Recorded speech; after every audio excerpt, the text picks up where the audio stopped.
If we start attacking police pensions, then they'll stop brutalizing black people.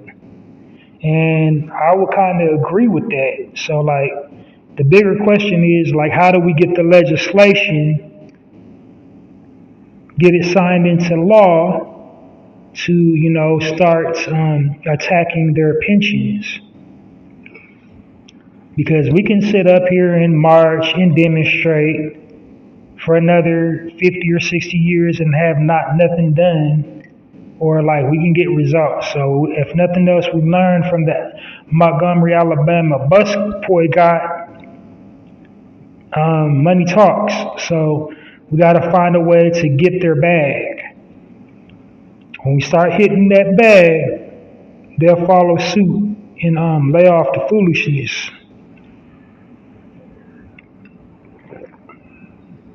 We need to find a way to get their bag, because like when you do the civil suits, it's like 1.2 million. When you hear the stories, the family was awarded 1.2, 3.1, or 5, 6, whatever. It's an insult because the relative is no longer there; they're dead.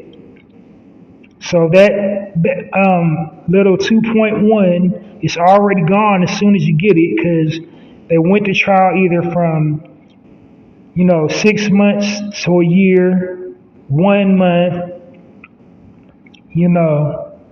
6 months, a year, sometimes even 2 to 3 years before you have to take the settlement, before the lawyers be like, yo, they made you this, da da da.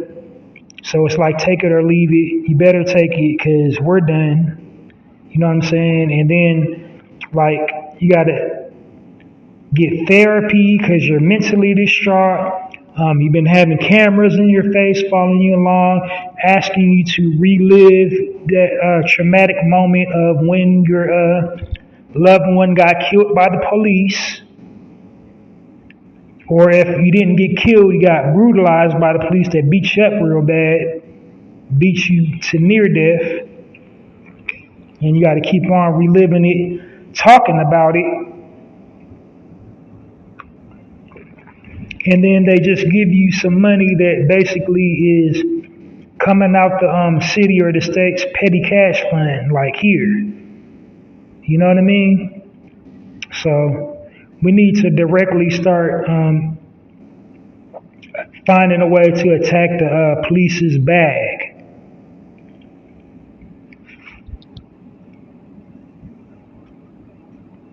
Because what I'm reading is just a slap on the wrist. Because they should definitely get removed from, when they do get found guilty of things like that, they need to get removed from being a police officer. They shouldn't be even allowed to be security guards. They shouldn't even be allowed to be like block captains in the neighborhood watch. Nothing that requires having to carry a gun, mace, or any type of weapon, or put them in a position of authority, because they have abused their authority.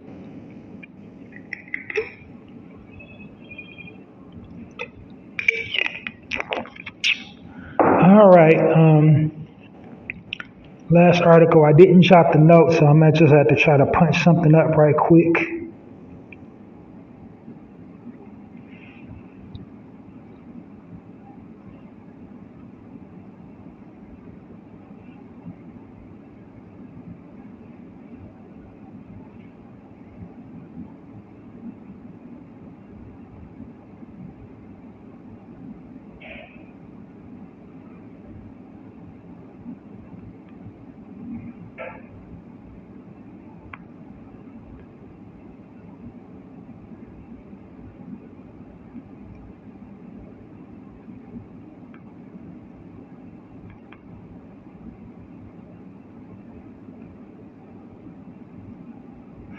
Okay.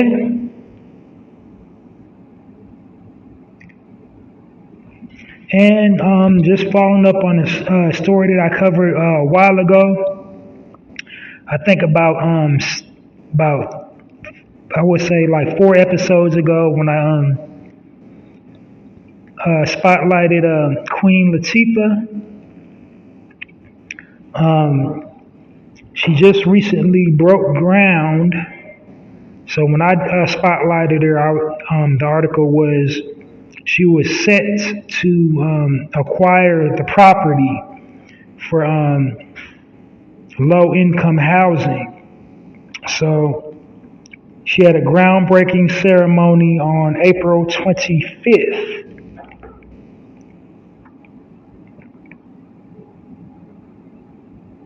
In the city of Newark. So clap it up for Queen Latifah, and I haven't seen anything else to see if it's actually a thing yet. But initially, the first article I came across is a community of townhouses that's supposed to be like affordable under the Affordable House Act in New Jersey. So it will allow affordable housing to its residents, meaning that can afford the rent. And in the article, it also said have programs in place to help people find a job to sustain them if they don't have a job, without just 100% relying on public assistance. So there's the pull yourself up by the bootstrap aspect of that. Very, very good. So warm round of applause for that.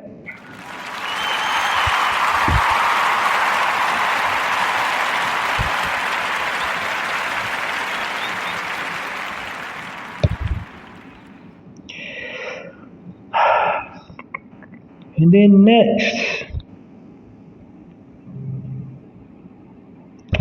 where was that? I meant to,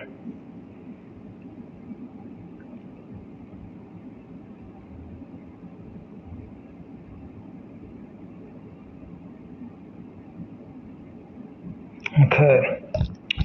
So another warm round of applause for another New Jersey native. And this is Dupree Kelly, aka Do It's All Do, 1/3 of the group Lords of the Underground. Chief Rocker number 1.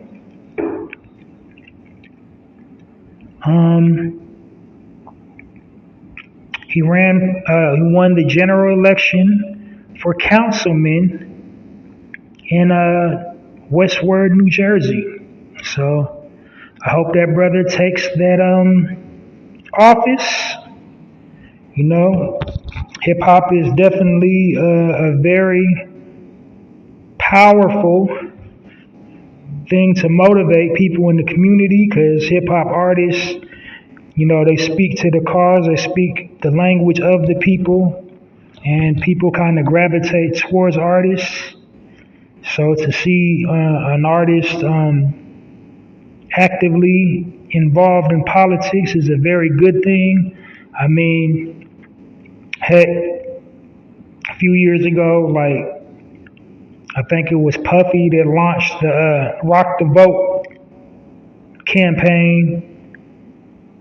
Black people really it wasn't documented that black people was voting at all at the time of that campaign. We was voting. I don't know why they chose not to document it, but after he launched the Rock the Vote and did the little T-shirts and everything, they couldn't deny it no more. So, not that I believe,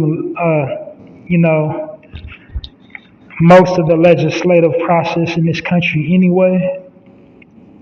I think we are going to have to separate completely and do our own thing. That's just my unpopular opinion. I think the only one thing legislation is good for is to, help us get rid of laws, certain laws that target us, you know, eventually. Like they just now eventually passed the anti-lynching bill, which is crazy.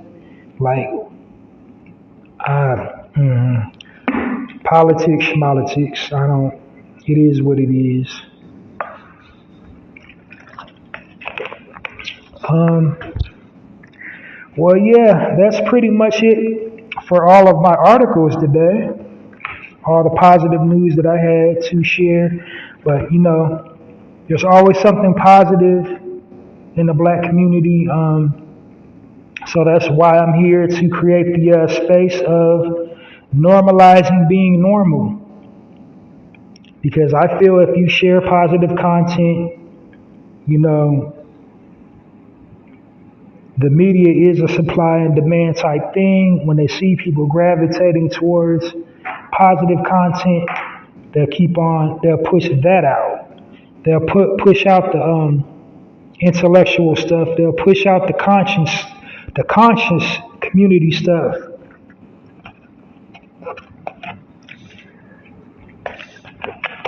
Instead of all these negative black stereotypes. But you know, it's a battle, and we have to stay diligent. We have to stay persistent with it,